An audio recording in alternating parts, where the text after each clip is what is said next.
If you want to be a data analyst, you're going to need to know how to create a table in SQL. So let me show you how to do it.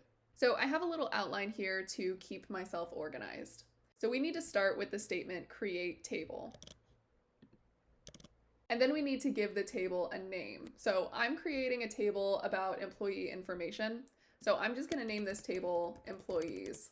And now I need to add an open parentheses. And everything inside these parentheses is going to go in my table. So I'm going to go ahead and start a new line and indent. Now I need to name my first column. I'll just name it ID for employee ID.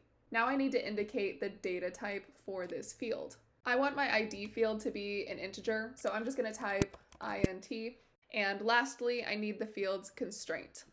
I already did a whole video on SQL constraints, and I've linked that video in the description, so if you need help understanding SQL constraints, watch that video. I want my ID column to be my primary key, so I'm going to go ahead and make this field's constraint primary key.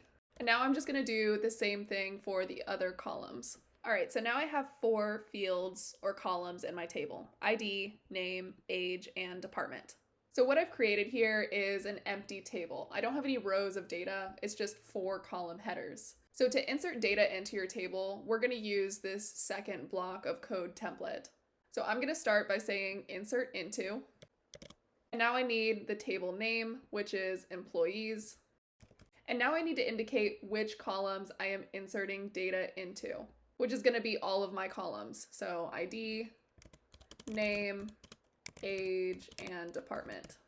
So now I'm going to come to a new line, and this is where I'm going to indicate what data is actually going into my table. So I'm going to start with the statement values, and in parentheses, I'm going to add my data for each of the fields that I indicated. So starting with the first field, which is ID, I want the first data point to just be 1. Add a comma and move to the next field, which is name. And because my name field is a varchar data type, it needs to be in quotation marks. Add a comma and move to the next field, which is age. Age is an integer, so I don't need quotation marks. Add a comma, and my last field is department, which again is a varchar, so again it will need to be in quotation marks. All right, so I've written my SQL code, and now I'm going to go ahead and comment out my template so that it doesn't interfere with running my code.